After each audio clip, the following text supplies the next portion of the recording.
entonces en la jornada de hoy. Bueno, muchachos, la intención de nosotros, brevemente, para que hagamos una introducción y nos rinda el ratico que vamos a ver, básicamente sabrán ustedes, tal vez algunos de ustedes también les tocó el proceso, no sé yo qué tanto tiempo lleven ustedes en la universidad, pero resulta que hasta hace poco tiempo nuestro programa de Derecho era un programa anualizado. Y eso daba lugar a que por mandato legal, por mandato normativo, los dos últimos años del programa de Derecho tenían que ocuparlos a ustedes en actividades prácticas reales al interior del consultorio jurídico. Y resulta que en muchas ocasiones nosotros nos dábamos cuenta que ustedes llegaban un poquito crudos para enfrentarse a ese escenario que es un verdadero reto en el ejercicio profesional de todos nosotros. Todos pasamos por ahí y todos cuando llegamos a ese momento, esa situación implicó de verdad un reto en nuestro proceso de aprendizaje y en lo que más adelante íbamos a denominar nosotros el ejercicio profesional. Cuando nosotros decidimos dar el cambio de paradigma hacia la semestralización, pues decidimos aprovechar esa contingencia, esa coyuntura, para fortalecer un poquito los conocimientos que ustedes tienen antes de que se enfrenten a ese escenario real del consultorio jurídico. La ley, la normatividad sigue diciendo que los dos últimos semestres o años ustedes los deben dedicar a la actividad práctica real en el consultorio jurídico. Pero como ya estamos semestralizados, entonces nosotros decidimos no alterar el hecho de que ustedes estuvieran 2 años completicos con nosotros en el consultorio jurídico, pero sí diferir un poquito el momento en el que ustedes iban a entrar en escena, en ese mundo real del consultorio jurídico, y aprovechar ese primer año de consultorio jurídico para fortalecer esos conocimientos que nosotros en cada una de las áreas estimamos o estamos convencidos de que ustedes deben robustecer para enfrentarse a esa vida real, a ese mundo real, sin mayores contratiempos y sin mayores dificultades. Y fue así como decidimos que el primer año de consultorio jurídico lo íbamos a dividir en dos cursos distintos. Un curso que se va a llamar práctica forense y otro curso que se va a llamar clínica jurídica. Y que en cada uno de esos cursos ustedes iban a ver diferentes módulos. ¿Qué módulos? Los módulos de las áreas que normalmente tienen actividad al interior del consultorio jurídico.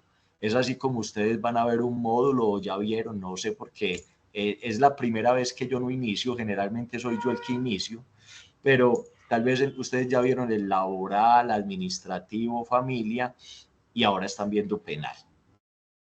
Normalmente, ¿qué es lo que hacemos nosotros en práctica forense? En práctica forense lo que tratamos es de hacerlos aterrizar a ustedes a unos conceptos que van a ser de capital importancia en el ejercicio real del consultorio jurídico, y luego, un semestre más tarde, cuando ya entramos a clínica jurídica, también por módulos, lo que hacemos es que en cada una de las áreas tratamos de propiciar una actividad simulada de una situación que se pueden encontrar en el plano real cuando ya estén en los últimos 2 semestres de consultorio jurídico.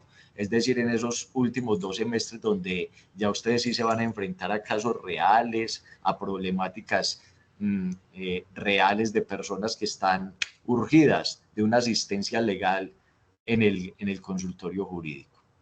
Nosotros entonces hoy vamos a tratar de darle inicio al módulo de Derecho Penal en práctica forense y vamos a tratar de familiarizarnos un poquito entonces con cuál es la actividad que ustedes tienen que desarrollar en materia penal al interior de ese consultorio jurídico que los espera ya dentro de muy poquito tiempo.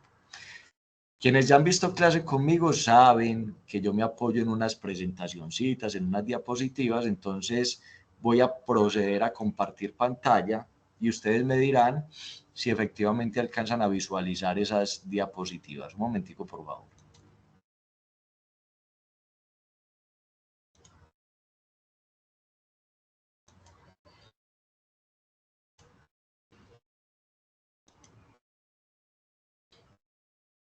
En este momento pueden ver mi pantalla. Sí, doctor. Sí, ahí se ve, señor. Sí, señor. Sí, profe. Bueno, entonces, ¿qué es lo primero que quiero que nosotros reflexionemos en la noche de hoy?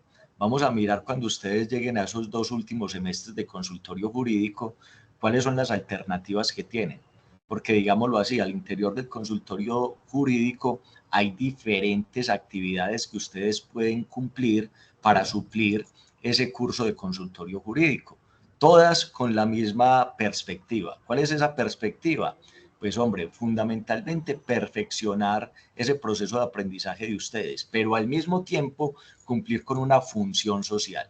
Yo le voy a pedir a alguno de ustedes, alguien que se tenga confianza, que me ayude con esta lecturita y luego yo hago algunas precisiones sobre el particular. ¿Quién me colabora? Profe, yo. Profe, yo.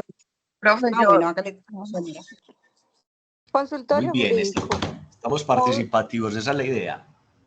Dale. Consultorio jurídico, módulo de derecho penal. Actividades prácticas al interior del consultorio jurídico en el área penal. Prácticas, despachos judiciales. Son actividades realizadas por los estudiantes de los últimos 2 semestres del programa de Derecho en despachos que conocen de temas atinentes al derecho penal. Sala penal del Tribunal Superior de Distrito, juzgados penales, Fiscalía General de la Nación y establecimientos de reclusión. Asesoría, área penal. Son actividades realizadas por los estudiantes de los últimos 2 semestres del programa de Derecho en las instalaciones del consultorio jurídico o en brigadas externas, consistentes en brindar orientación y asesoría a personas con inquietudes de naturaleza penal. Asistencia y representación procesal, área penal. Son las actividades realizadas por los estudiantes de los últimos 2 semestres del programa de Derecho, consistentes en representar intereses de sujetos procesales o intervinientes al interior de un proceso penal conforme a las competencias de ley. Perfecto, muchachos. Entonces vamos a entrar un poquito en sintonía con qué es lo que se van a encontrar ustedes en ese consultorio jurídico de los 2 últimos semestres, ya antes de egresar y empezar el ejercicio profesional. Acá yo les voy a relacionar a ustedes fundamentalmente 3 actividades, pero realmente cuando lleguen a consultorio jurídico se van a dar cuenta que no son 3, sino 4. Yo enseguidita también les voy a hablar de la cuarta. ¿Cuál es la primera alternativa que tienen ustedes? La práctica en despachos judiciales. Esa práctica en despachos judiciales es para los estudiantes que tienen, digámoslo así, la posibilidad de dedicarle un buen espacio de tiempo a esas actividades en una entidad de derecho público o de derecho privado en la cual se brindan servicios legales o de asesoría legal. Como a mí lo que me interesa es dejar muy en claro qué es lo que se pudieran encontrar ustedes en materia penal, pues en materia penal lo que nosotros nos encontramos es que el consultorio jurídico tiene convenio con unas entidades públicas, porque derecho penal es un área de derecho público, fundamentalmente es un área de derecho público.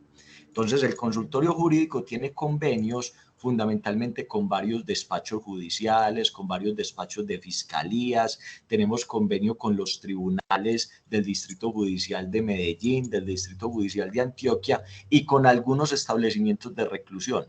¿Qué particularidad tiene esa práctica? Que el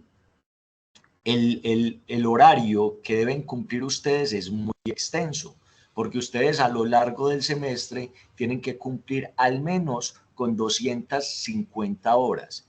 Y si nosotros nos ponemos a analizar qué es un semestre de nosotros, que básicamente no es un semestre, sino 3 mesecitos y medio, que nosotros estamos realmente estudiando, pues vamos a tener que llegar a la conclusión de que para cumplir con esas 250 horas, de lunes a viernes, prácticamente ustedes tienen que dedicar entre 4 y 5 horas diarias en cada una de estas entidades para poder cumplir con ese monto, con ese extremo horario que les imponen a ustedes en el consultorio jurídico.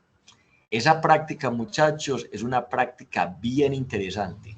¿Por qué es muy interesante? Porque muchas personas que seguro lo que tienen como expectativa en la vida no es litigar, sino vincularse con el Estado. En alguna de estas entidades públicas muchas veces empiezan su práctica allí y los dejan.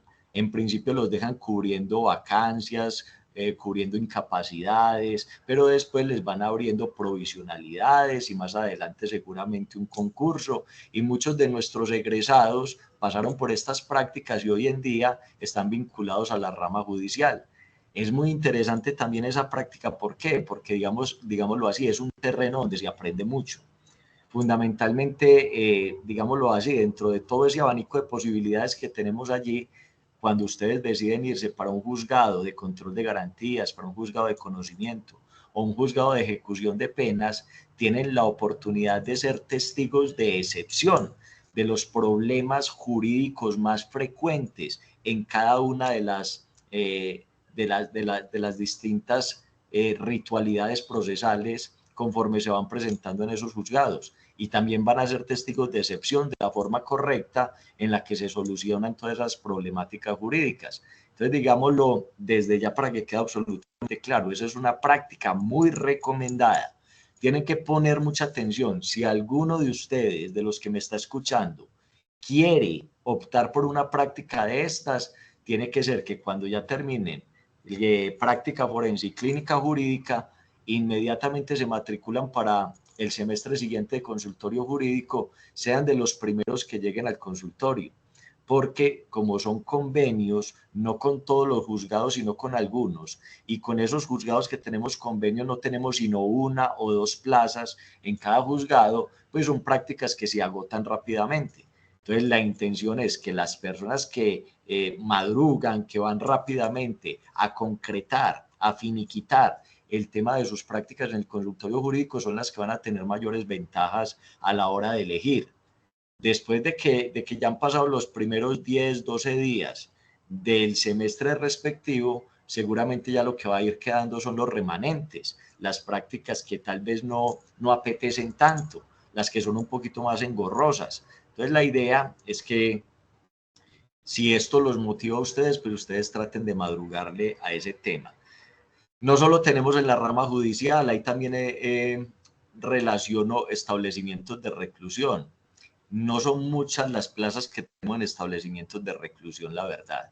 Básicamente tenemos algunos convenios con la cárcel de Envigado y con la cárcel de La Estrella. Hasta hace muy poco, antes de pandemia, teníamos también algunas plazas con el centro, el establecimiento penitenciario y carcelario de La Paz en Itagüí y con Bellavista, pero lamentablemente después de pandemia esos convenios como que se cancelaron y no los han vuelto a restablecer. De todas maneras, para el tema de las cárceles, básicamente la práctica se trata también de cumplir con esos horarios y en esos horarios atender inquietudes de los reclusos. Muchos de esos reclusos tienen abogado, ¿cierto? Pero les interesa como confirmar o desmentir al abogado en muchas de sus apreciaciones. Entonces hay que tratar de tener cierto tacto ahí para no entrar como en pugna con la orientación jurídica que le está dando el abogado que lo está representando, pero es una práctica que también tiene sus bondades. ¿Vamos bien hasta ahí? Sí, bueno, segunda práctica. Bueno, no, de esa primer práctica hay que agregar algo que también es una bondad o es un factor a tener en cuenta. Muchos de ustedes están en este momento ya terminando pues sus materias o van bien avanzados en esas materias y ya sienten inclinación, ya sienten apetito por una de las áreas del derecho.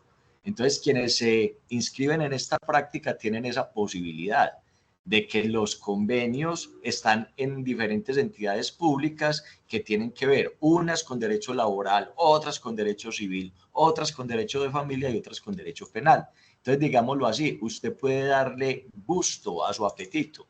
Si a usted lo que le gusta es el derecho laboral, entonces usted dice, no, yo me voy a ir para un despacho que se encargue o que tenga que ver con esas temáticas y así yo no me voy a enredar con temas que a mí no me gustan, ¿cierto? Que eso es absolutamente respetable. Entonces es un factor que también tienen que tener en cuenta. Ahí ustedes van a perfeccionar o van a profundizar es esa área del derecho que les gusta, que les apetece. Ahora vamos con la asesoría en el área penal, digo yo, al interior del consultorio jurídico. Pero realmente, muchachos, cuando ustedes se quedan ahí en el consultorio jurídico, lo que tienen que cumplir es con unos turnos durante el semestre. Unos turnos dedicados ¿a qué? Dedicados a la atención de los usuarios que por regla general pertenecen a el sur del área metropolitana y que encuentran en la Universidad de Envigado una institución en la cual pueden ir a consultar, a recibir asesoría y orientación respecto a problemáticas legales. Entonces ustedes deberían cumplir unos turnos al interior de esos semestres. Normalmente son 4 o 5 turnos dependiendo de la cantidad de estudiantes que se hayan matriculado para ese tipo de práctica. Tiene sus bondades y también tiene sus factores a tener en cuenta a la hora de ponderar o de valorar si esa es la práctica que ustedes quieren elegir. Muchos dirán, uy, esta parece ser un poquito más llamativa porque no son sino 4 o 5 turnos, mientras que en la primer práctica es prácticamente cumplir horario de oficina 4 o 5 horas al día, ¿cierto? Entonces pareciera ser que esa puede ser una bondad, pero ojo, tienen que tener en cuenta lo siguiente. Dentro de esos turnos que ustedes van a cumplir al interior del consultorio jurídico o tal vez en la Casa de Justicia, donde también tenemos una oficina del consultorio jurídico que atiende este tipo de consultas, ustedes no pueden discriminar, ustedes no pueden seleccionar temas. Ah, es que a mí me gusta más el derecho laboral que el derecho penal. Entonces, si llegó un usuario con una consulta de derecho penal, ah, no, yo no la atiendo, porque es que a mí me gusta el derecho laboral.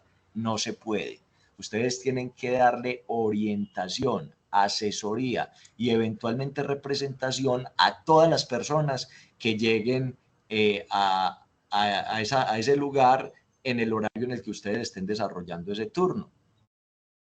Todas las consultas hay que resolverlas, todas las consultas, ¿sí? No importa qué tipo de persona sea la que se acerque al consultorio jurídico a resolver esa consulta.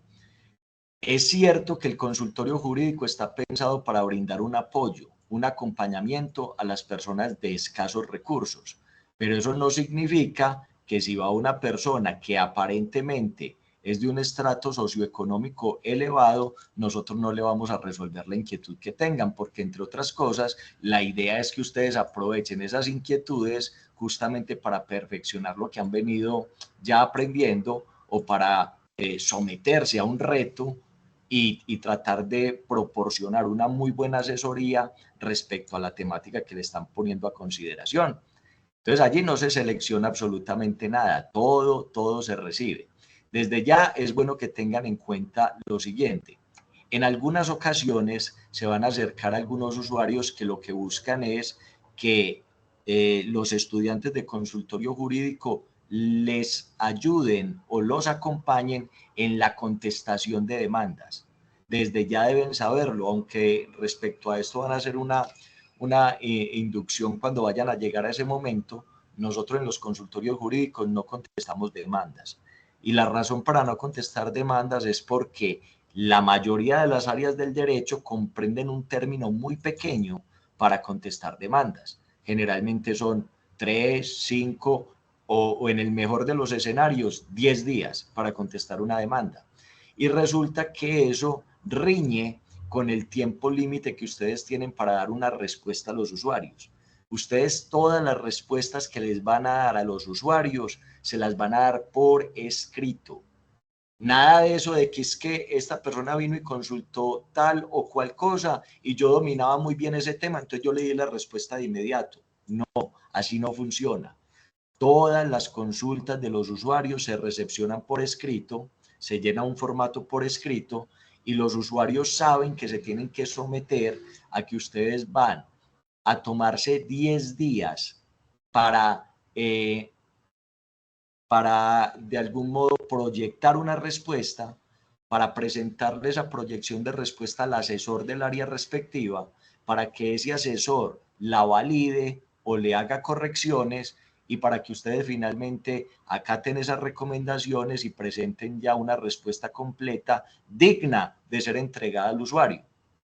Como ustedes tienen que pasar por todo ese proceso, proyección, verificación, corrección, elaboración de definitiva y entrega, nosotros no nos podemos apersonar de contestar demandas, porque el tiempo pasa rápidamente y fácilmente se puede quedar eso sin una contestación oportuna y correcta. Entonces nosotros no contestamos demandas. Hay otra cosa que tampoco hacemos, no sustentamos recursos. Hay veces que lo que nos encontramos es a un usuario que llega al consultorio jurídico, independientemente de cuál sea el área respecto a la cual tiene una inquietud, pero se presenta diciendo, mire, vea, me entregaron esta notificación, tengo 3, 5 o 10 días para interponer un recurso o para sustentar un recurso. Nosotros también vamos a decirles lo mismo. Nosotros les podemos dar una orientación, pero no nos podemos apersonar de la respuesta, de la contestación o de la interposición y sustentación de ese recurso, porque no contamos con los días necesarios para poder asumir ese tipo de responsabilidades. Entonces el usuario sabrá si quiere esperar la orientación, pero por otro lado, paralelamente, tiene que ir contratando quien se encargue de interponer, sustentar o de contestar el recurso por el cual está solicitando algún tipo de orientación. De ahí en adelante, muchachos, cualquier tipo de orientación se recibe por escrito y se va a contestar por escrito, agotando ese procedimiento durante esos 10 días. Por eso es muy importante que cuando ustedes reciben una consulta, ustedes traten de correrle a esa consulta. Es decir, que si la reciben hoy, pues por allá los 2 o 3 días ya tengan una proyección de respuesta, para que tengan la oportunidad de poner la consideración del asesor, y si el asesor considera necesario hacer correcciones o complementar esa respuesta, ustedes tengan otros 3 o 4 días para complementarla, volverla a presentar al asesor y que el asesor ya le dé el visto bueno, ya le dé la firma de que está conforme con esa respuesta. Solo de esa manera ustedes van a tener la posibilidad de entregar la respuesta definitiva dentro de los 10 días siguientes al usuario, que esa es la meta al interior del consultorio jurídico. Cuando ustedes recepcionan una consulta y dejan vencer esos 10 días, entran en mora con nosotros los asesores. Y ahí es cuando nosotros ya vamos sumando esas moras y les vamos cobrando las moras al momento de calificarlos. Entonces, para que no se sorprendan. Hay veces que son estudiantes que dicen, mire, es que yo tuve 7, 8 consultas y todas las hice correctamente. ¿Por qué perdí consultorio jurídico? Porque cuando vamos a mirar, sí, las contestó y hasta las pudo haber contestado bien, pero todas las contestó extemporáneamente, por fuera de los 10 días. Y eso se cobra muy caro en consultorio jurídico, para que lo tengan muy presente. Hay otra cosa adicional, y esta va hilada con lo que aparece aquí en la parte final de esta diapositiva: asistencia y representación en procesos penales, ¿cierto? Pero no solo son en procesos penales, sino en procesos de las diferentes áreas. ¿Qué es lo que quiero significarles aquí? Que esas mismas personas que deciden hacer su práctica al interior del consultorio jurídico, brindando asesoría, pues en algunas ocasiones el acompañamiento que tienen que brindar no se limita de manera exclusiva simplemente a la asesoría, sino que luego de dar esa asesoría llegamos a la conclusión de que esa persona que fue a solicitar esa asesoría necesita un acompañamiento legal, y que ese acompañamiento legal está dentro de las competencias que la ley le ofrece al consultorio jurídico. Y en esos eventos, entonces, a ustedes, a los que decidan hacer uso de esa práctica, les vamos a decir, un momentico, usted ya cumplió la primera parte, usted ya le brindó una orientación, una respuesta por escrito a este usuario respecto a esta problemática, pero este usuario necesita representación legal en los estrados judiciales o en las dependencias administrativas, y nosotros estamos capacitados y somos competentes para brindarle ese acompañamiento. Y en ese orden de ideas, usted, que fue la persona que le dio la respuesta, va a seguir apersonado de ese caso. Y ahí es donde se empiezan como a equilibrar las cargas. Fíjese que en la primer práctica hablábamos de 250 horas a lo largo del semestre, y que eso implica casi que una dedicación de 3, 4 o 5 horas, según el momento en el que empiecen, diariamente en cada una de esas entidades. Aquí, en la segunda práctica, que es la asesoría en las diferentes áreas, pues solo van a ser 4 o 5 turnos, pero si de esos 4 o 5 turnos se deriva que dentro de esas asesorías hay algunas que toleran la posibilidad de que el estudiante acompañe, represente a ese usuario en los estrados judiciales o en las dependencias administrativas, usted va a quedar amarrado a esa causa. Usted va a tener que a lo largo del semestre, y si el caso no se resuelve en el semestre, también en temporada vacacional y también para el próximo semestre, usted va a quedar atado a ese proceso. Usted va a estar actuando como el abogado de esa persona mientras dure ese proceso. Ya si finalizados los 2 semestres de consultorio público, el caso o esa causa no ha terminado, usted ya sí podrá solicitar la sustitución en cabeza de otro estudiante. Pero mientras que esté en consultorio jurídico, usted queda atado, vinculado a ese proceso. ¿Me entienden bien hasta ahí? De acuerdo, doctor. Sí, profe. Bueno, entonces como lo que a mí me interesa es que ustedes se ubiquen en el área penal, nosotros a partir de este momento vamos a tratar de profundizar un poquito en cuáles son las competencias que van a tener ustedes en materia penal y que podrían dar lugar a que ustedes tengan que cumplir roles al interior de despachos judiciales, en las prácticas externas o en las prácticas internas, brindar orientación, pero además de brindar orientación, seguir actuando como representantes judiciales, representantes legales de las personas que buscan esa orientación. Antes de eso, yo les decía, hay una cuarta práctica, o digamos, hay una práctica que no aparece aquí relacionada. ¿Cuál es esa práctica? Es una práctica que fundamentalmente nosotros la denominamos es actividad investigativa o actividad de perfeccionamiento en técnicas litigiosas. ¿Qué quiere decir eso? Hay personas que trabajan ya con el Estado o hay personas que tienen un trabajo con una entidad privada, pero que es de tal dedicación, de tal carga laboral que se hace completamente imposible cumplir con alguna de estas actividades. Y en algunos casos no solo imposible, sino que son irreconciliables las dos actividades. Ejemplo, hay personas que ya trabajan en la rama judicial y están estudiando derecho. Aún así tienen que estar en consultorio jurídico, pero no pueden hacer una práctica en otra dependencia judicial porque básicamente eso iría como en contraposición con el rol que ya cumplen como funcionarios estatales. Entonces a ellos hay que buscarles una alternativa. Esta práctica que les voy a mencionar a continuación es excepcionalísima. Hay que justificar muy bien las razones por las cuales ustedes van a quedar en esas prácticas. Y cuando nosotros encontramos que existen ese tipo de incompatibilidades con la actividad laboral que ustedes ya cumplen, entonces no les vamos a asignar nada de esto, sino que les vamos a asignar una actividad investigativa si usted está en derecho, está interesado en derecho laboral, en derecho de familia, en derecho administrativo y ¿cuál me falta? Y en derecho civil. Si usted está interesado en cualquiera de esas áreas, le va a asignar una actividad investigativa, que lo que busca básicamente es que usted a lo largo del semestre elabore con todo el rigor un artículo investigativo sobre un tema problemático o de interés, de actualidad en cada una de esas áreas del derecho. Si a usted lo que le interesa es el área penal, allí no va a haber actividad investigativa. Allí lo que va a haber es un grupo de personas que vamos a tratar de perfeccionar técnicas de litigación. Vamos a estar aprovechando la nueva sala de audiencias de allá del bloque 14, vamos a asignarles unos roles a esas personas y les vamos a proponer un caso hipotético para que cumplan el rol de fiscal, juez, defensor, delegado del Ministerio Público y representante de víctimas y traten de surtir todo un proceso siendo leales con cada uno de esos roles y tratando de sacar adelante las pretensiones que se pueden derivar de cada uno de esos roles.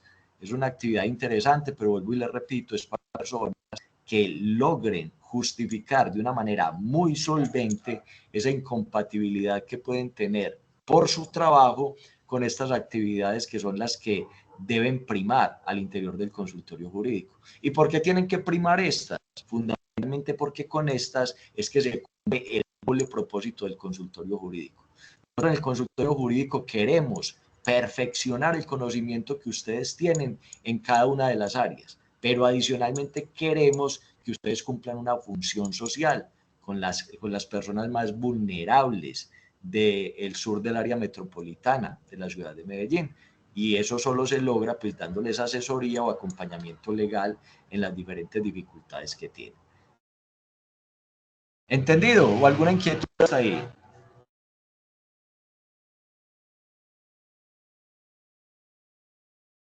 Profe, bien. Entendido. Estamos claros, listo. Entendido. Como nosotros nos vamos a empezar a familiarizar un poquito con el área penal, que es la razón de ser de este módulo, entonces vamos a tratar de desenredar un poquito la idea de qué es realmente lo que ustedes por competencia legal pudieran hacer y no hacer al interior del consultorio jurídico. Quienes vieron procesal penal conmigo o quienes están viendo procesal penal conmigo, seguramente ya estén familiarizados con lo que voy a decir a continuación, pero los que no, es bueno que también lo tengan muy presente. Nosotros en el ordenamiento jurídico colombiano, en materia penal, tenemos un fenómeno que se llama coexistencia de regímenes procesales. Y esa coexistencia de regímenes procesales la tenemos en dos vertientes distintas, en la jurisdicción ordinaria y en la jurisdicción especial. En otras palabras, ¿qué es lo que tendríamos que decir? Cuando ustedes miran cada una de las áreas del derecho, se van a dar cuenta que se componen, cada área del derecho se compone de un elemento normativo sustantivo y de un elemento normativo procesal. Esos dos elementos se articulan, se complementan y permiten que cada una de las áreas del derecho cumpla sus propósitos, sus finalidades y sus objetivos. Pero cuando nosotros miramos cómo se comporta esa situación en el derecho penal, nos vamos a encontrar con que en derecho penal existe un componente normativo sustancial, que lo encontramos en la ley 599 del 2000, pero cuando vamos a mirar cuál es su correlativo componente normativo procesal, nos vamos a encontrar con una dificultad ahí bien tremenda. Primero, hay disque una jurisdicción especial y una jurisdicción ordinaria. En esa jurisdicción especial vamos a encontrar a unos segmentos de la población que por unas características específicas que tienen un peso importante dan lugar a justificar la idea de que esas personas van a ser investigadas, juzgadas y sancionadas conforme a unas leyes especiales, que no son las leyes que se le aplican al común de la población, ¿cierto? Al común de la población. Vamos a decir jurisdicción especial. Allí uno quisiera encontrar pocos componentes normativos procesales con los criterios para investigar, juzgar y sancionar, pero realmente nos vamos a encontrar muchos. Yo aquí simplemente les voy a mencionar algunos. Si ustedes van a mirar cuáles son los criterios para investigar, juzgar y sancionar a las personas que infringieron la normatividad sustantiva penal y que hacían parte de las autodefensas campesinas de Colombia o de los paramilitares, se van a encontrar que existe por allá la Ley de Justicia y Paz. Y eso es un componente normativo especialísimo para ellos.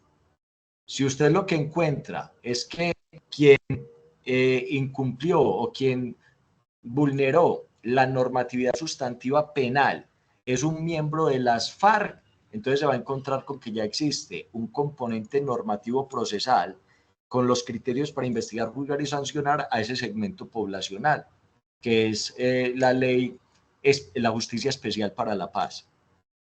Si usted lo que encuentra es que quien vulneró el ordenamiento jurídico sustantivo penal es un miembro de la fuerza pública, entonces ya se va a encontrar es esta, la ley 1407 de 2010, que contiene los criterios para investigar, juzgar y sancionar ese segmento poblacional. ¿Cuándo? Cuando vulneró la parte sustantiva, pero en ejercicio de sus actividades misionales como miembro de la fuerza pública o de la Fuerza Armada del país.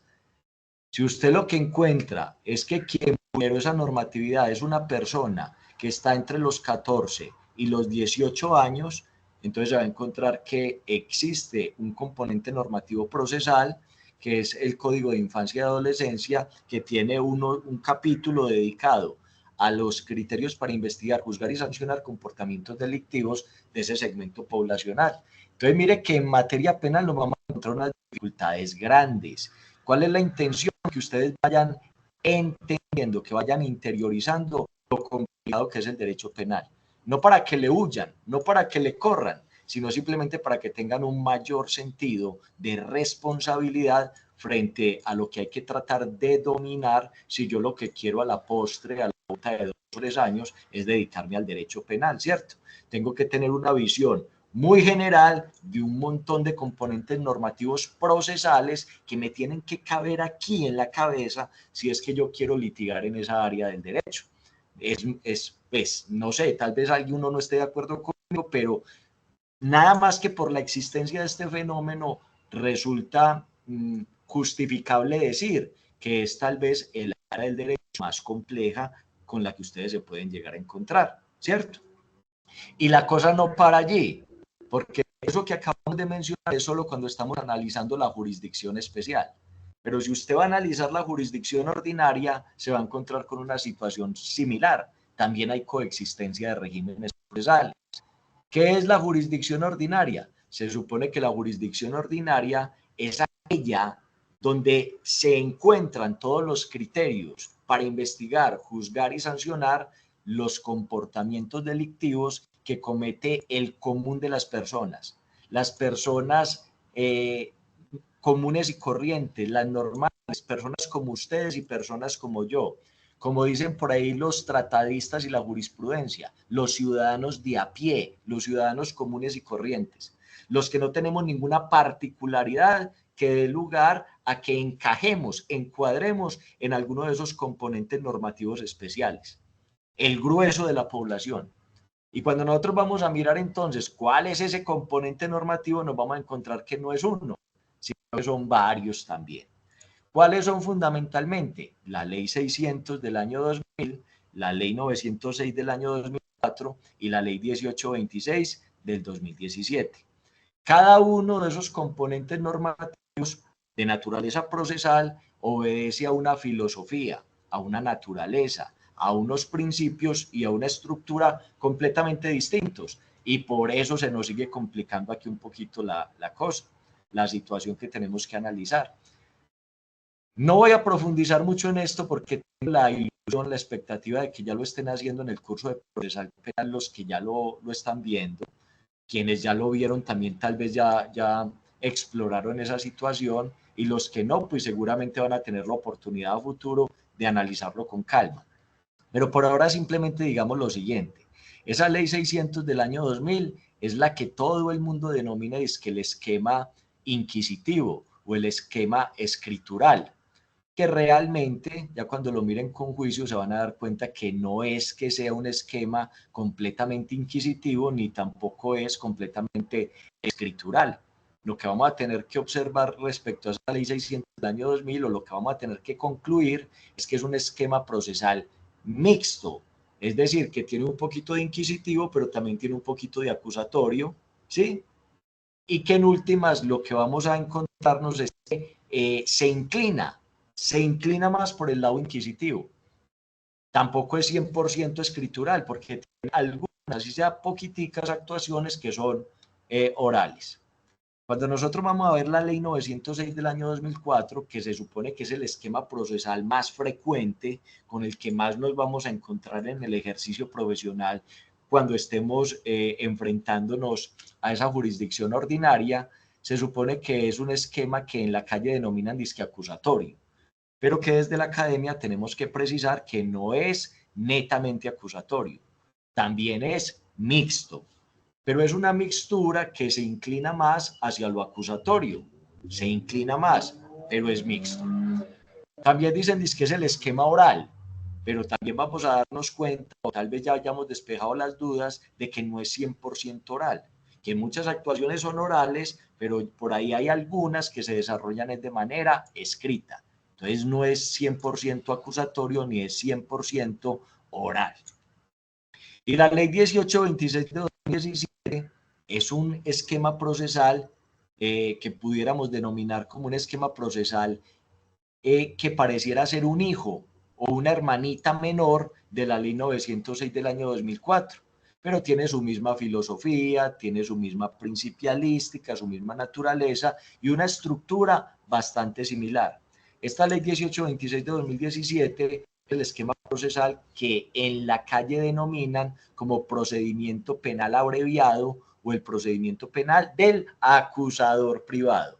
No me pierdan de vista ese detallito que acabé de mencionar, acusador privado, porque eso nos va a permitir hablar de unas competencias que la ley dice que nosotros tenemos en el consultorio jurídico para acompañar casos reales, pero que vamos a hacerle una crítica importante cuando lleguemos a ese momento.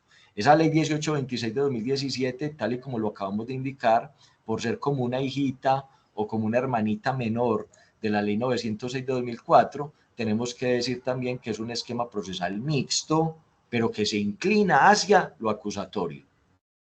Que muchas de sus actuaciones son orales, pero no todas. También hay algunas actuaciones que se desarrollan escrituralmente. ¿Por qué le decimos procedimiento penal abreviado? Porque quisimos buscar la manera de que este proceso caminara más rápido, fuera más fluido que el proceso penal de la ley 906 del año 2004 y lo dedicamos de manera exclusiva a los delitos menores, es decir, a los delitos que tienen poca pena, que son menos graves, que la sociedad considera que no son los de mayor impacto. Sí, aunque hay algunos delitos allí que realmente sí tienen mucho impacto y que ese cuentecito de que tienen penas bajitas tampoco es cierto, ya tienen penas muy altas. Tampoco son delitos querellables, hay algunos delitos investigables de oficio, para los que ya entienden la diferencia entre un delito querellable y un delito investigable oficiosamente. Ese es más o menos el panorama. Hasta aquí, la expectativa que yo tendría es que ustedes estén en este momento un poquito preocupados. ¿Preocupados por qué?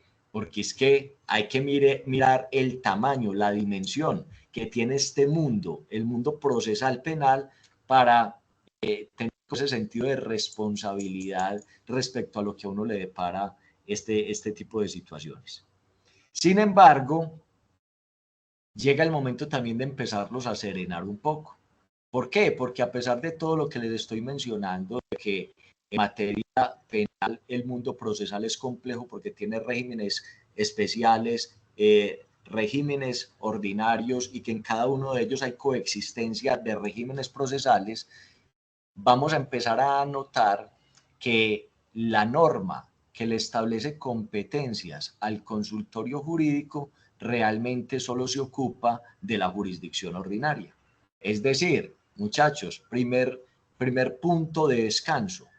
Realmente ustedes, cuando estén al interior del consultorio jurídico, si deciden brindar asesoría, si deciden quedarse en el consultorio jurídico recibiendo usuarios, si deciden ir a dependencias judiciales o administrativas a dar asesoría, a acompañar la labor de esas entidades, se van a ocupar es de la jurisdicción ordinaria, no de la jurisdicción especial. Esa jurisdicción especial la vamos a dejar simplemente mencionada para aquellas personas que tengan, qué sé yo, un apetito real por derecho penal y que dicen, quiero estar bien dateado porque el día que me gradúe me quiero dedicar de lleno, en pleno, es al derecho penal y voy a darme la oportunidad de litigar en cualquiera de esos escenarios. Pero por ahora entonces nos vamos a concentrar en la jurisdicción ordinaria. Vamos de todas maneras a dejar de cantadito este tema para que nos quede ahí como a título de colofón esta precisión. ¿Quién me colabora con esa lecturita?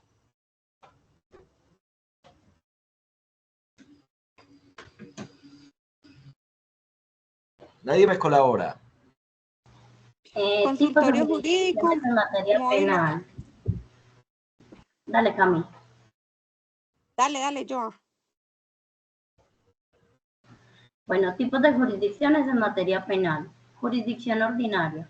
Es el esquema de administración de justicia general, es decir, el que está llamado a servir como herramienta de investigación y juzgamiento para el común de las personas en el territorio nacional.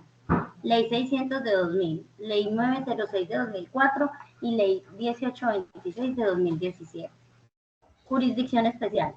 Es el esquema de administración de justicia excepcional, es decir, el que está llamado a servir como herramienta de investigación y juzgamiento para algunos miembros de la sociedad a quienes se les reconoce particularidades que resultan determinantes a la hora de ser investigados y o juzgados penalmente.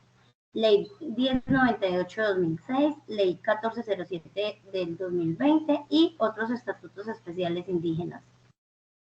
Vale, muy bien. Ahí nos queda más o menos ya decantadito lo que yo trataba de explicar hace un momentico. Simplemente me gusta como reforzar esta explicacióncita con lo siguiente.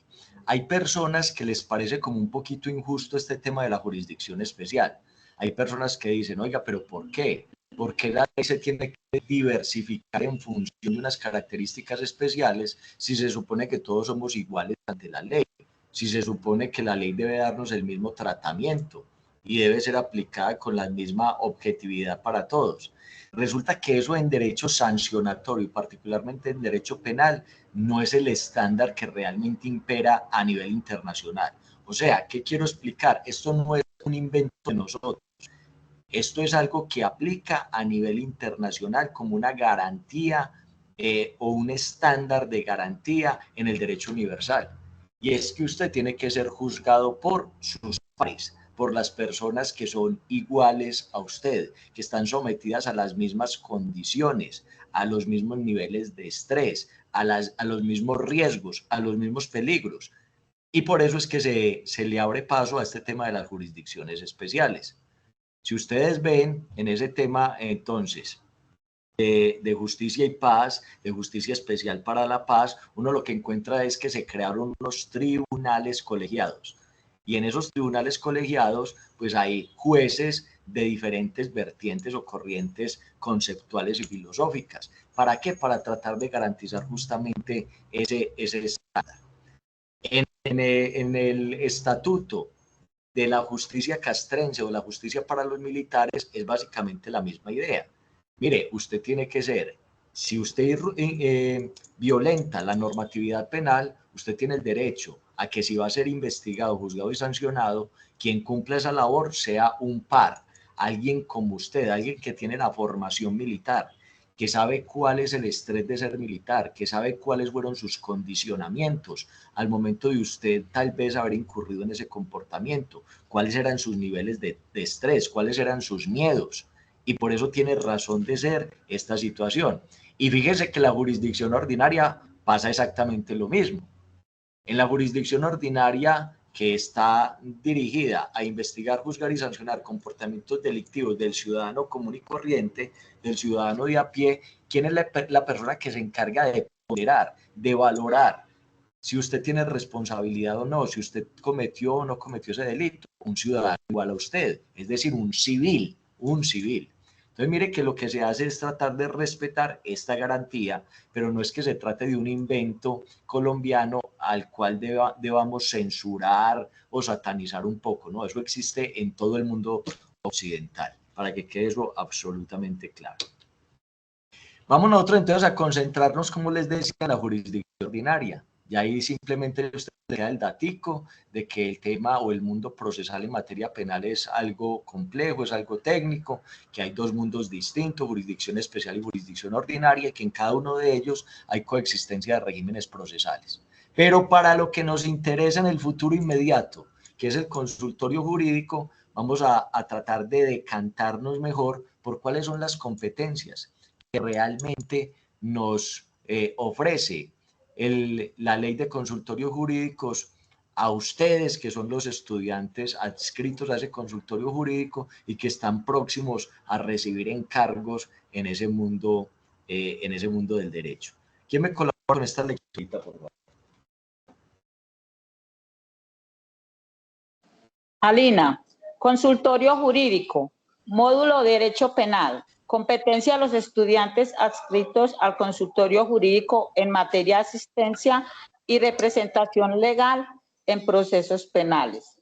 La competencia de los estudiantes adscritos al consultorio jurídico para participar de los procesos penales en representación de los procesados o las víctimas deriva del contenido del artículo 9 de la Ley 2113 del 2021, que modificó las normas anteriores sobre la materia, entre ellas el decreto 196 de 1971, modificado por la Ley 583 de 2000.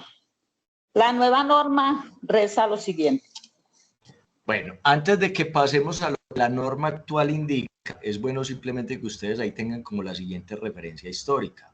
Cuando nosotros nos vamos a analizar cuáles son las normatividades que han definido cuáles son los lineamientos, las competencias, los límites que tenemos nosotros al interior del consultorio jurídico, entonces nos vamos a encontrar con que la primera de ellas fue el decreto 196 de 1971.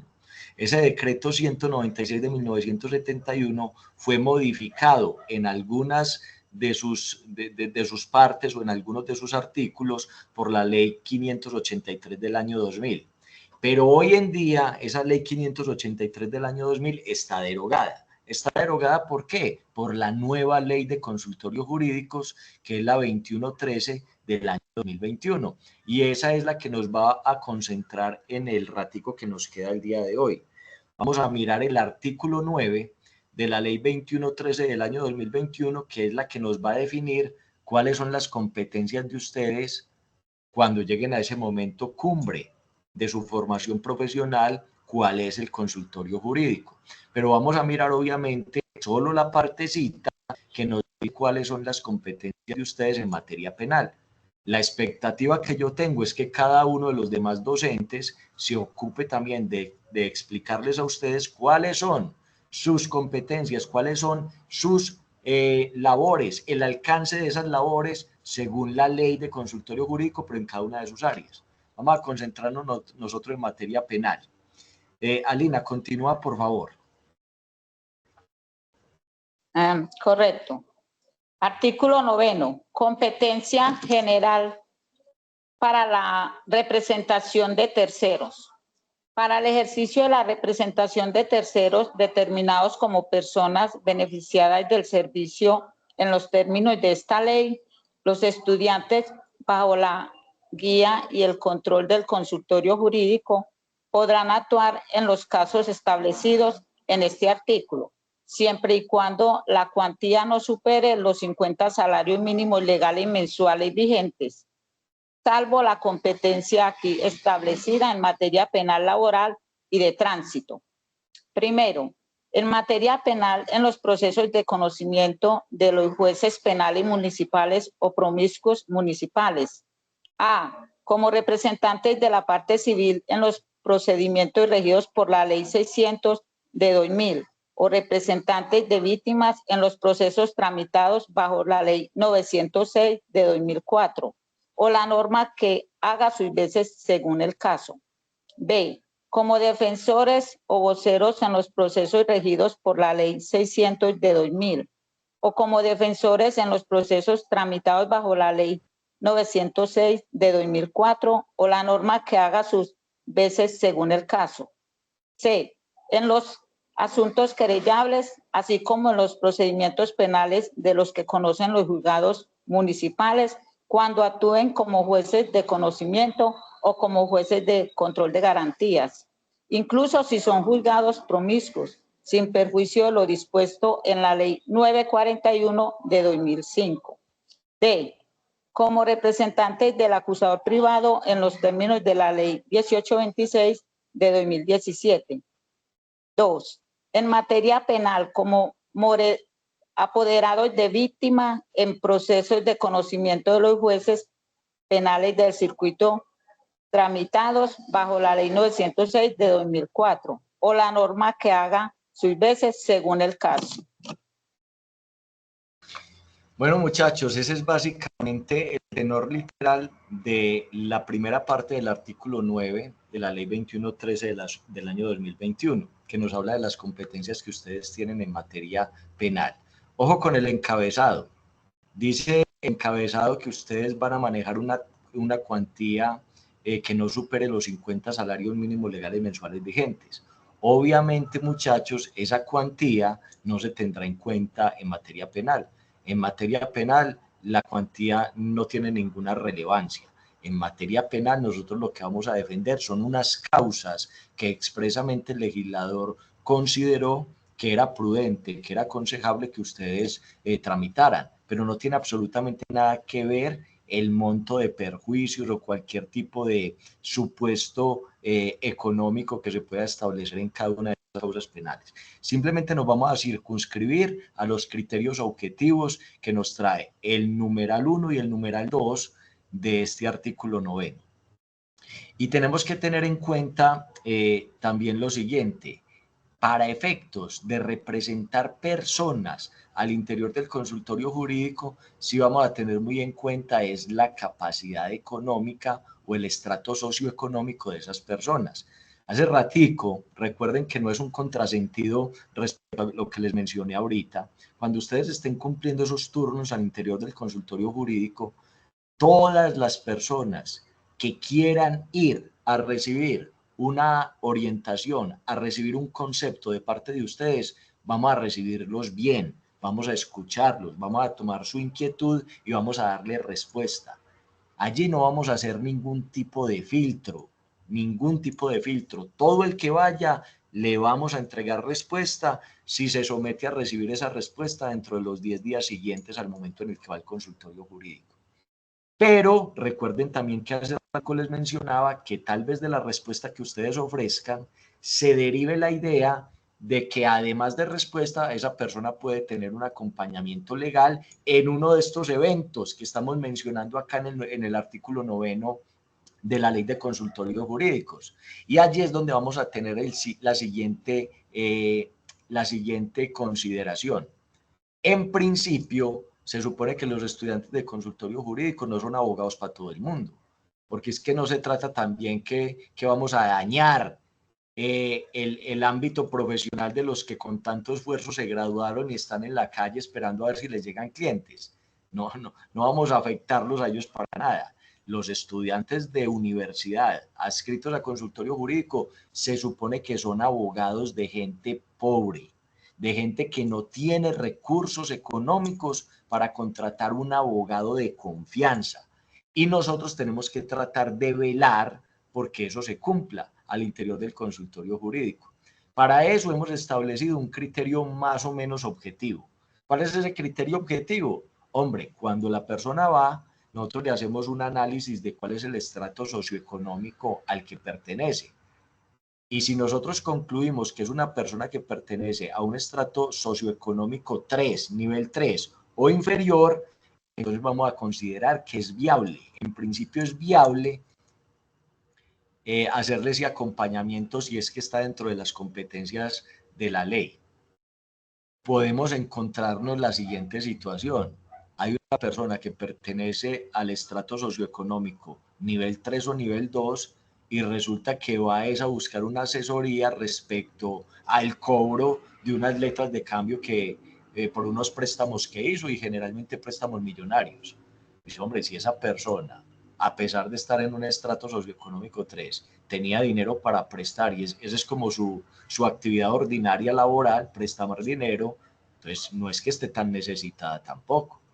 Si logramos desentrañar esa situación, entonces mire que podemos hacer como una salvedad respecto a ese criterio objetivo. Hombre, usted cumple con el criterio objetivo, pero a las luces que usted no tiene falencias, dificultades económicas, y usted pudiera buscar un abogado de confianza por fuera del consultorio jurídico. Eso lo vamos a tratar de analizar en compañía cuando llegue el momento, pero desde ahora es bueno que lo tengamos presente. Y muchachos, también puede pasar lo contrario. Mucho cuidado con esto, que es cuando hay veces cometemos un poquito de injusticias desde el mismo consultorio jurídico. Es posible que a donde ustedes llegue una persona de un estrato socioeconómico nivel 4, nivel 5, que aparentemente pues no debería estar ahí en el consultorio jurídico. De hecho, es raro que vayan, porque, y sobre todo para consultar cosas de naturaleza penal. En el derecho penal se juega lo más valioso que tiene cualquier ser humano, la libertad, y uno ahí generalmente no va a escatimar en gastos. Si se está jugando uno algo tan importante, uno va a buscar lo mejor que uno pueda pagar, ¿cierto? Pero hay veces nos encontramos con personas que van y desprevenidamente en esa primera entrevista dicen, no, yo soy estrato 4, vivo en tal parte, ¿cierto? Eventualmente te va a decir que casa propia, y entonces uno de entrada tal vez piense, esta persona le vamos a dar respuesta a su consulta, pero si de su consulta se deriva que puede tener un acompañamiento legal, ese acompañamiento legal no lo vamos a dar nosotros porque ya es un estrato socioeconómico alto. Pero hay veces de esa misma entrevista, muchachos, deriva información que da cuenta de que esa persona, ustedes han escuchado hablar del concepto del pobre vergonzante.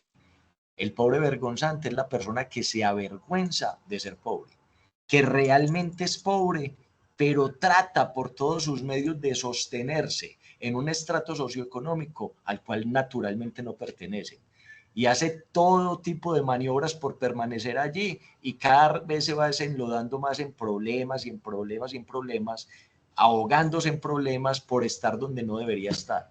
Si usted logra identificar ese tipo de situaciones que se supone que nosotros, por todo el aprendizaje que hemos venido acumulando, vamos teniendo como esa capacidad, esa sagacidad, ese tacto para poder advertir ese tipo de situaciones, también podemos hacer ese tipo de salvedades.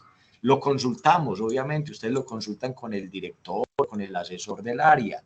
Mire, esta persona es de un estrato socioeconómico 4 o 5, pero mire, detecto estas situaciones, está supremamente endeudado, está embargado, se quedó sin empleo. Entonces, esas situaciones pueden moderar la percepción que nosotros tengamos del tema y puede dar lugar a que, a pesar de pertenecer a ese estrato, pues nosotros asumamos también la representación de ellos, para que tengan eso ahí como un dato importante a valorar. Ahora les voy a hacer una preguntita antes de que analicemos cada una de estas situacioncitas rápidamente. Por lo que ese artículo 9 de la ley 2113 del año 2021 indica en su numeral 1 que cuenta con 4 literales y en su numeral 2, ustedes que consideran que ustedes tienen muchas competencias, que está abierto el abanico de posibilidades para ustedes en el consultorio jurídico, en el área penal, o consideran que es más bien un tema restringido. ¿Cómo lo intuyen ustedes en este momento sin hacer mayores consideraciones sobre esos literales y esos numerales? ¿Cómo lo ven?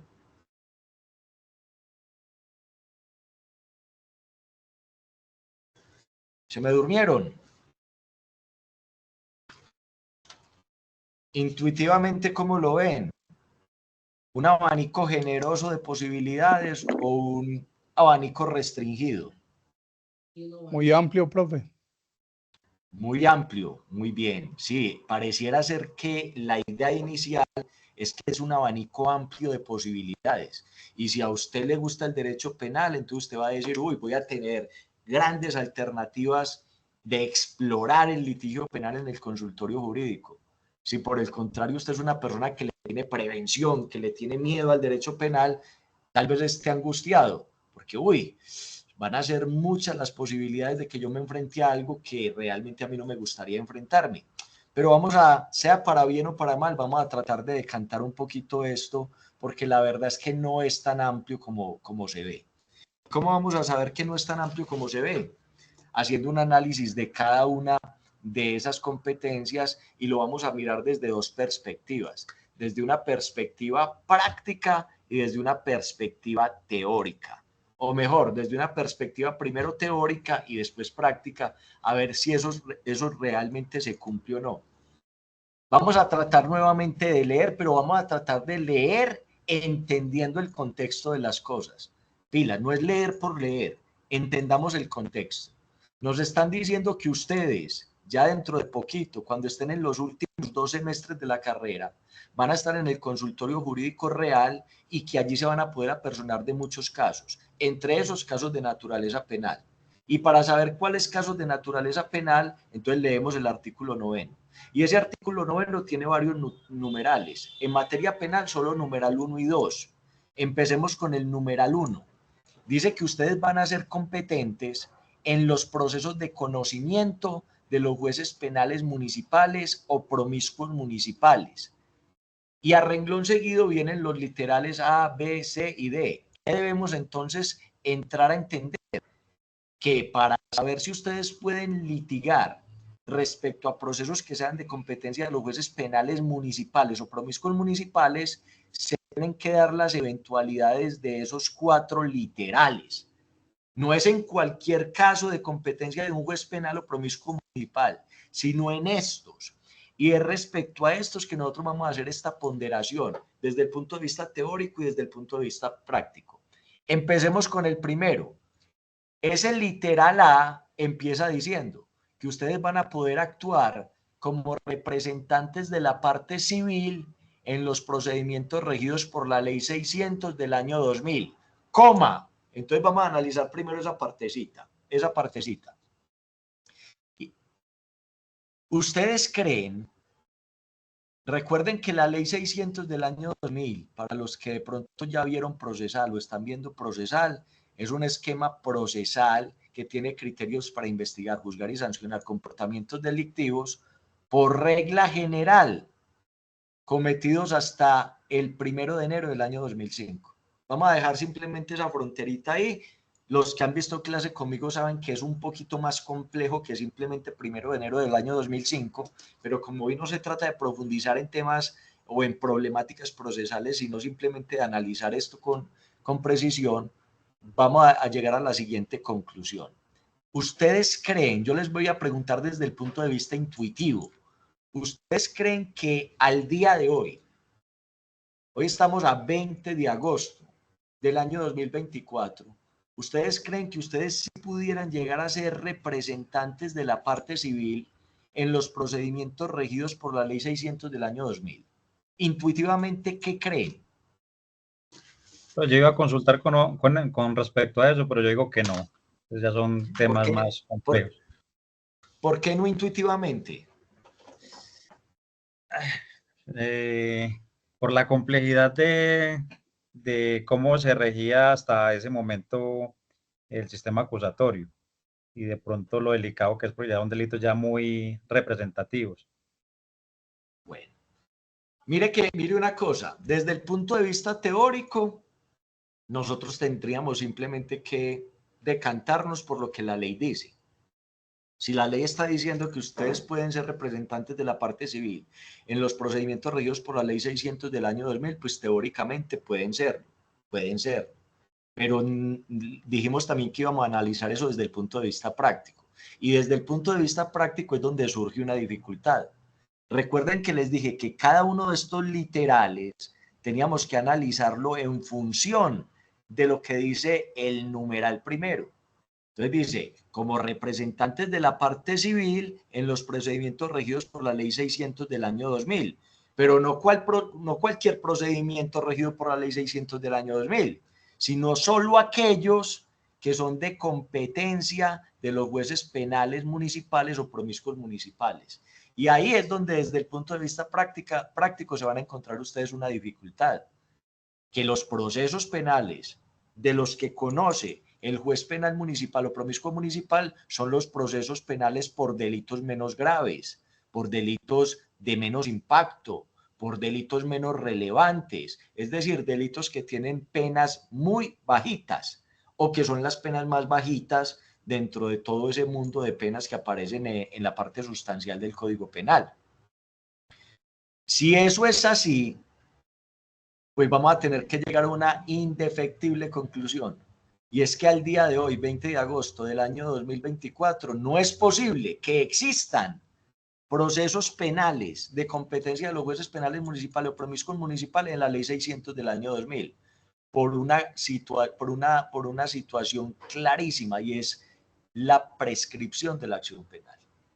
Ustedes que ya son procesalistas saben que hay una institución jurídica que se llama prescripción de la acción penal, que es el tiempo con que cuenta el Estado para poder investigar, juzgar y sancionar comportamientos delictivos, y que ese tiempo no es ilimitado, al contrario, es un término de tiempo limitado por temas de seguridad jurídica.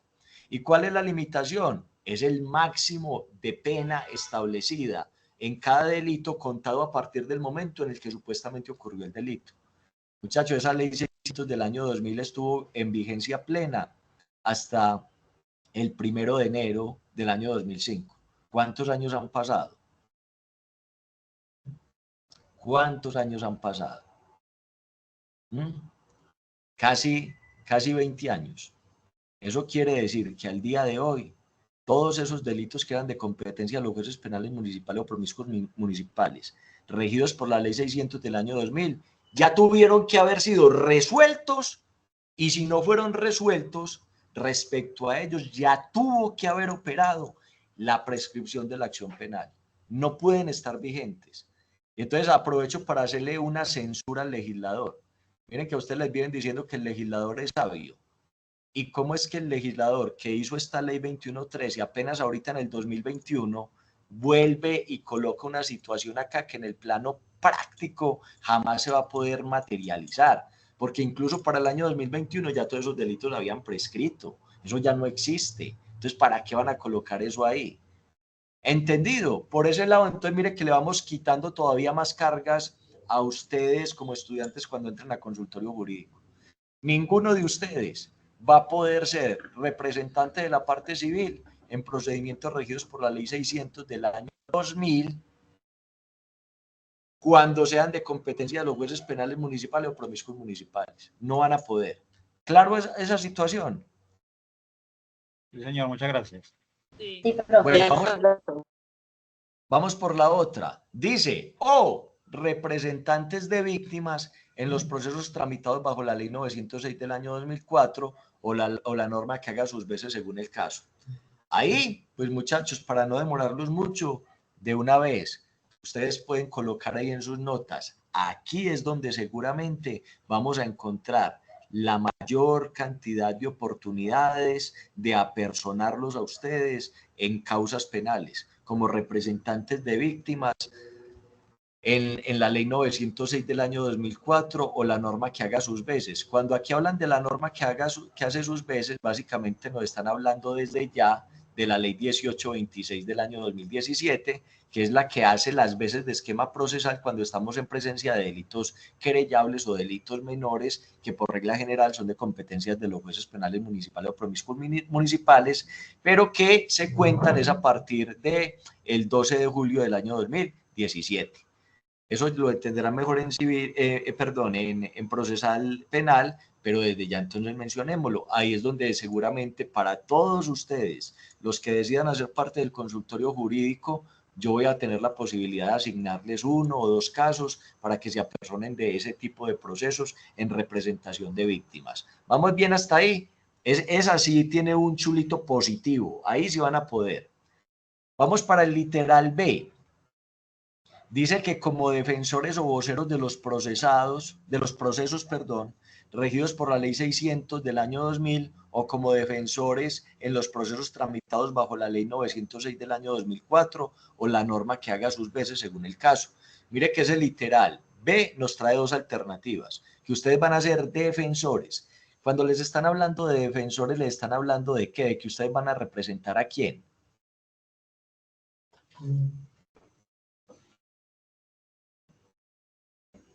¿A quién? La víctima.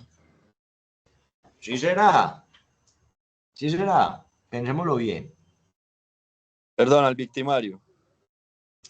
Al presunto victimario. Recuerden que el proceso penal está pensado es para juzgar el comportamiento del presunto victimario. Y como se juzga el comportamiento del presunto victimario, quien necesita defensor es ¿quién? El presunto victimario. Por ahí uno escucha mucho en las salas de audiencias, incluso en conferencias, dice que el defensor de la víctima, ¿cómo hay que el defensor de la víctima? Es que el proceso penal está juzgando a la víctima, está atacando a la víctima, está menoscabando a la víctima, nunca. Entonces, ¿por qué la víctima va a necesitar un defensor? No. La víctima necesita un representante, la víctima necesita un apoderado, pero no necesita un defensor. Quien necesita defensor es el presunto victimario, porque el proceso penal está juzgando su comportamiento y él necesita defenderse de ese juzgamiento. ¿Sí? Entonces, para que dejemos bien claro eso. Entonces, aquí nos está diciendo, palabras más, palabras menos, nos están diciendo que ustedes pueden ser defensores del presunto victimario en los procesos regidos por ley 600 y en los procesos tramitados por la ley 906 del año 2004. Empecemos por los de ley 600. ¿Podrán ustedes llegar a ser defensores del presunto victimario en esos procesos de ley 600 del año 2000? ¿Qué creen ustedes? Desde el punto de vista teórico, eso, desde el punto de vista teórico, pues uno tendría que decir, pues la teoría es la que está en la norma dice que sí, pero desde el punto de vista práctico, ¿será que eso sí resulta sensato? Desde el punto de vista práctico. Por ahí dijeron ya, yo creo que no. Claro que no. Mire otra vez un nuevo ejemplo de la infinita torpeza del legislador colombiano. En el año 2021 hablando de esta posibilidad, cuando claramente eso es imposible. ¿Por qué es imposible? Por lo mismo que dijimos hace un momentico respecto a la representación de la parte civil. Hombre, es que usted este literal B lo tiene que leer en armonía con lo que dice el numeral primero. No es cualquier proceso de la ley 600 del año 2000. Es un proceso de ley 600 del año 2000 cuyo conocimiento está en cabeza de los jueces penales municipales o promiscuos municipales. Y esos procesos ya no existen. No existen por lo mismo que dijimos ahora, porque ya tuvieron que haber sido resueltos. Pero si por alguna razón no quedaron resueltos, ya se presentó el fenómeno jurídico de la prescripción de la acción penal. Ya eso no existe por ningún lado. Ahora miremos entonces lo otro. Dice que ustedes pueden llegar a ser defensores del presunto victimario entonces en aquellos procesos tramitados por la ley 906 del año 2004 o la norma que haga sus veces, que también les dije ya que es la ley 1826 de 2017. Respecto a eso, ustedes desde el punto teórico está claro. Desde el punto de vista práctico, ¿será que ustedes sí podrán llegar a ser defensores de las personas procesadas en esa ley 906 del año 2004? Intuitivamente, ¿qué creen?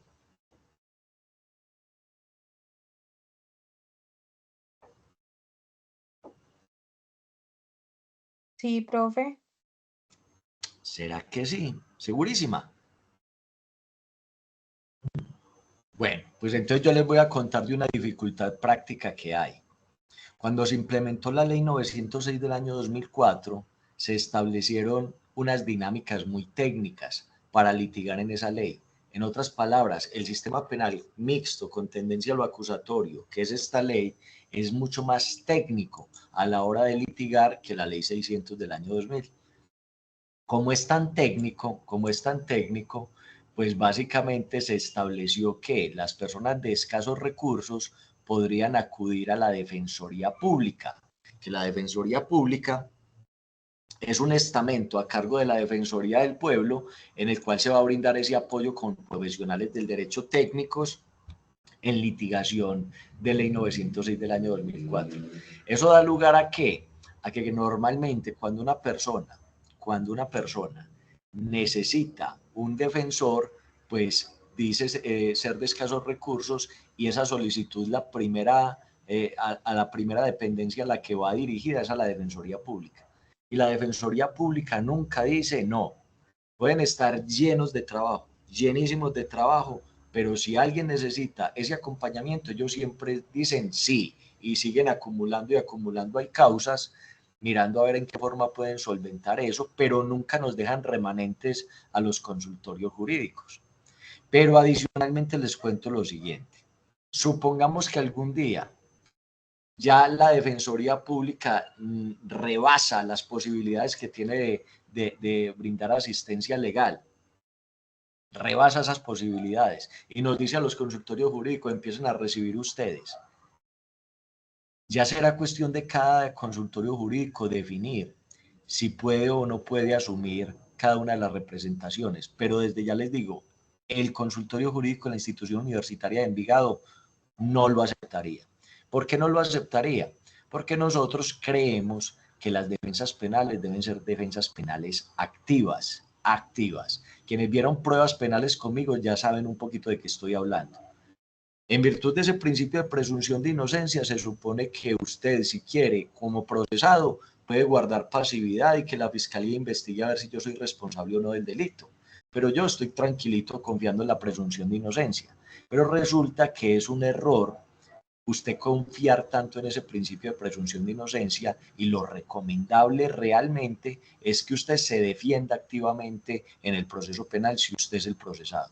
Y defenderse activamente implica que exista un investigador apoyando la defensa, realizando los actos de investigación que la defensa necesita para obtener el material probatorio para usted defenderse. Y nosotros en la institución universitaria de Envigado carecemos de investigadores que nos puedan servir en el propósito. Muy pocas universidades tendrían la forma realmente de cumplir con ese fin. Ese no es un mal única y exclusivamente de la institución universitaria de Envigado, es un mal de todas. Acá en el área metropolitana yo pensaría que la única que estaría en buenas condiciones de cumplir con eso sería la Universidad de Medellín. Y no por presupuesto, sino porque allá tienen las dos áreas, tienen profesionales en derecho y tienen una técnica en investigación judicial. Y allá las dos prácticas de los dos grupos de estudiantes se pueden articular para que unos ejerzan la defensa y tengan sus investigadores apoyándolos. Pero la mayoría de las universidades no cuenta con esa posibilidad y nosotros creemos es en las defensas activas y ojalá ustedes como futuros profesionales interioricen también ese criterio. Vale la pena apostarle a la defensa, pero una defensa penal activa, porque de lo contrario, lo más seguro es que el sistema te va a aplastar al interior del proceso y vas a perder la causa. Entonces es muy difícil cumplir con esa misión tal y como lo vemos allí. Pero por ahora simplemente dejémoslo en ese plan. No nos van a llegar a nosotros defensas porque todas ellas se quedan con la Defensoría Pública. Para eso fueron creados los defensores públicos y ellos cumplen con esa misión en su totalidad, no nos dejan remanentes a nosotros. Vamos con el literal C. En los asuntos querellables, así como en los procedimientos penales de los que conocen los juzgados municipales, cuando actúan como jueces de conocimiento, como jueces de control de garantías, incluso si son juzgados promiscuos, sin perjuicio de lo dispuesto en la Ley 941 del año 2005. Mire que el literal C no nos está hablando de representantes o apoderados de víctimas o de defensores, simplemente nos está poniendo una competencia general. Nos está diciendo que en los asuntos querellables, siempre y cuando sea ante jueces que cumplan la función de control de garantías. Entonces, para las audiencias preliminares, esas audiencias donde lo que se busca es imputar cargos, legalizar capturas, imponer medidas de aseguramiento, sustituir medidas de aseguramiento, revocar medidas de aseguramiento. Todas esas audiencias ustedes pudieran representar indistintamente a presunta víctima y a presunto victimario porque esto no nos sesga a uno de ellos. Pero sí nos dice que sin perjuicio de lo dispuesto en la Ley 941 del año 2005. Esa Ley 941 del año 2005 es justamente la ley que estableció la Defensoría Pública. Entonces allí volvemos a tener el mismo problema. Nosotros estamos esperando a ver si nos llega alguna recomendación de que nos apersonemos de X o Y causa en audiencias preliminares ante juez de control de garantías, pero siempre la Defensoría Pública se queda con todo. Pensemos en que algún día la Defensoría Pública va a decir, no, venga, yo ya no puedo con más. Entonces dejémosle a los consultorios jurídicos. Allí nos vamos a encontrar con una dificultad también práctica. ¿Cuál es la dificultad práctica? Hombre, que ese ejercicio de defensa penal activa se ejerce también desde las audiencias preliminares. Y nosotros creemos fielmente en que esa es la indicada, la adecuada, la defensa penal activa. Entonces, ¿cómo vamos a empezar a vulnerar ese derecho de defensa desde esas audiencias preliminares? La Defensoría Pública más bien que siga apersonándose de ese tema, adicionalmente por una cosa, no es que tengan recursos ilimitados, pero sí cuentan con investigadores. Ellos allá cuentan con investigadores que apoyan a los defensores públicos en sus diferentes causas. Ya la cuestión es exigirle al Estado que si en algún momento se está rebasando la capacidad de la Defensoría Pública, pues que haga una mayor inversión, que destine más recursos y contrate más investigadores y más defensores públicos. Pero mientras las universidades no contemos con ese componente investigativo, tampoco podemos apersonarnos de este tema. Vamos por el literal D. Ya vamos acabando, no se preocupen. Como representantes del acusador privado en los términos de la Ley 1826 de 2017. Muchachos, ¿saben ya alguno de ustedes qué es eso del acusador privado? ¿Alguien sabe? ¿O ningún profe de procesal se ha molestado en explicarles un poquito el tema? Pero usted lo explicó, pero en el momento no lo recuerdo. Tengo que buscar. Bueno, ojo pues con ese tema del acusador privado. Primero, es una institución jurídica con la que yo tengo muchos reparos, muchas prevenciones. A mí no me gusta para nada. Y no me gusta fundamentalmente porque me parece que es una forma de privatizar el acceso a la administración de justicia. ¿Qué es eso del acusador privado? Es una institución que está en el procedimiento penal abreviado, que lo que dice es que la persona que sea víctima de un delito, de estos delitos que son menores, no es para cualquier delito, son los delitos que se pueden tramitar por el procedimiento penal abreviado, que en su gran mayoría son delitos querellables, uno que otro investigable de manera oficiosa, pero con penas pequeñitas. Dice que la persona que sea víctima de esos delitos no necesariamente tiene que quedar esperando a que la fiscalía pueda ayudarle a impulsar esa causa con toda esa carga laboral que tiene la fiscalía. Un fiscal, un despacho en una fiscalía, muchachos, generalmente tiene entre 800 y 1000 procesos penales activos al mismo tiempo. Entonces, la persona que va y denuncia porque qué sé yo, le robaron, le hicieron en su casa un robo de joyas, le robaron su celular, que sí, hay unos muy económicos, pero hay otros de 4 o 5 millones de pesos y hasta más. Esa persona también pone la misma denuncia y eso no se le va a mover hasta que la fiscalía no tenga la capacidad operativa para moverlo. ¿Qué es lo que prevé este procedimiento penal abreviado? Que esas personas que cuentan con recursos económicos pueden contratar su propio abogado para que ese abogado asuma el rol de fiscal y de esa manera impulse más rápido el proceso.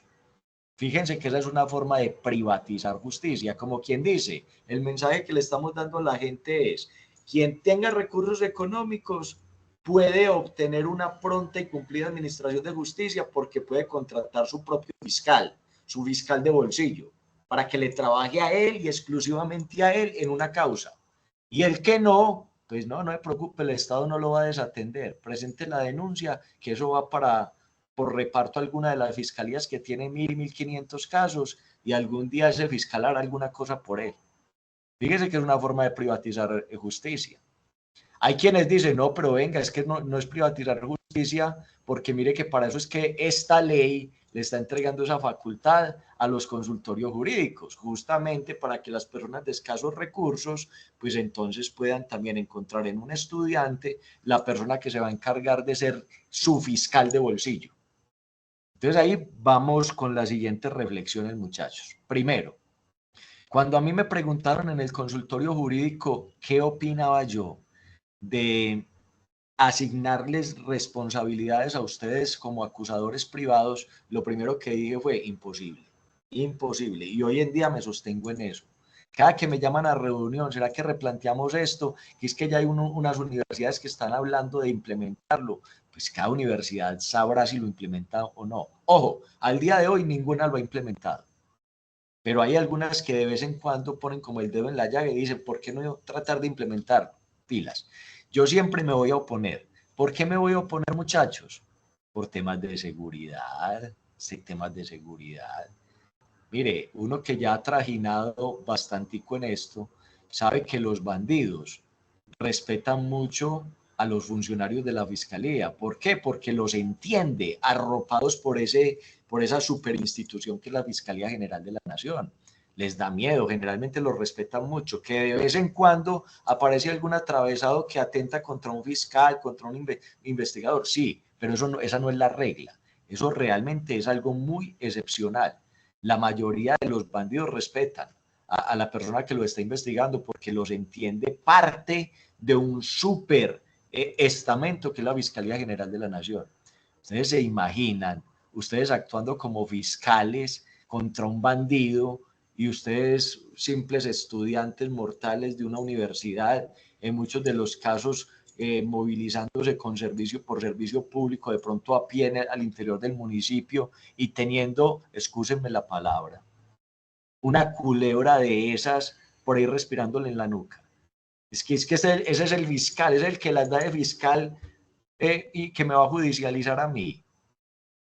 A mí me parece que no somos una sociedad que esté preparada para ese tipo de retos. Ojalá fuéramos tan civilizados para entender que es simplemente un estudiante que está cumpliendo con su rol y que lo vamos a dejar ahí tranquilito, pero que no vamos a atentar contra él. Pero ustedes se imaginan ustedes cumpliendo con ese rol. Entonces hay personas que llegan y le dicen a uno, oiga, pero venga, es que usted está sobredimensionando las cosas. Es que ¿acaso se van a enfrentar con casos de homicidio, de secuestro, de lavado de activos, de narcotráfico. No, esos son para temas menores. Temas como hurtos, como lesiones personales, como abusos de confianza, como pequeñas estafas. Y entonces uno lo que les dice es, oiga, venga, y es que las personas que pertenecen a estructuras criminales no hurtan, no estafan, no lesionan. Imagínese, y usted cómo va a poder discriminar eso, o saber si es o no es una persona que pertenece a un entramado criminal mucho más articulado o sofisticado que el simple hurto. Eso es muy difícil de calcularlo. Entonces imagínese someterlos a ustedes a semejante peligro. Mientras que yo esté en el consultorio jurídico, que no sé hasta cuándo vaya a ser, pero allá llevo ya 11 años, y no veo por qué en algún momento eso tenga que cambiar rápidamente, pero mientras que yo esté allá, no voy a permitir que les asignen a ustedes ese tema del acusador privado. Y adicionalmente, cuando me piden un argumento adicional para decir que eso no es posible, también lo tengo. Muchachos, es que ¿qué es lo que hace un fiscal? Un fiscal lo que hace es recibir una denuncia y tratar de impulsarla, pero impulsarla ¿con qué? Con pruebas. ¿Y cómo se obtienen esas pruebas? Con actividades investigativas. ¿Y dónde está pues el investigador? Vuelvo a lo mismo. ¿Dónde está el investigador? Que puede trabajarles a ustedes al interior del consultorio jurídico para obtener las pruebas que ustedes puedan llevar ante los estrados judiciales en calidad de fiscales o de acusadores privados. No lo tenemos, no lo tenemos. Entonces, ahí tenemos dos argumentos que nos permiten manejar eso de una forma mucho más discreta. Mire, es tan de peso lo que estoy mencionando yo, que les cuento que esa institución jurídica está en la ley, pero ni siquiera los abogados, que ya tenemos, digámoslo así, bagaje, que tenemos oficinas medianamente robustas, no digamos que robustas, pero medianamente robustas, equipo de trabajo, ni siquiera nosotros nos apersonamos de eso, porque aceptamos que es un tema supremamente riesgoso. No, de eso que se sigue encargando la fiscalía. Como decían por ahí una vez que me fui a litigar por allá una causa en Montería, dice que esa ley no pegó acá. Una vez estaba invocando yo una ley ahí en una audiencia y uno de los abogados de Montería me decía, es que paisa, pero es que esa ley no pegó acá. Y yo, pero ¿cómo así, hombre? Es que las leyes pegan dependiendo de donde uno esté, la ley es la ley. Pero aquí sí tengo que hacer esa salvedad. Esta ley no ha pegado, pues no ha pegado en ninguna parte del país porque a todos nos da miedo. Todos nos protegemos y decimos, no. Nosotros o representamos víctimas o representamos presuntos victimarios, pero no nos vamos a poner en el papel de fiscal tampoco. No. Hasta allá no llegamos. Muchachos, y por último, dice el numeral 2 que en materia penal como apoderados de víctimas en procesos de conocimiento de los jueces penales del circuito tramitados bajo la ley 906 del año 2004 o la norma que haga sus veces. Desde el punto de vista teórico, pues la ley dice que ustedes pueden representar entonces a las víctimas. También en la ley 906 del año 2004, cuando los procesos sean de competencia de los jueces del circuito. Mire que aquí ya nos salimos de los jueces penales municipales y promiscuos municipales.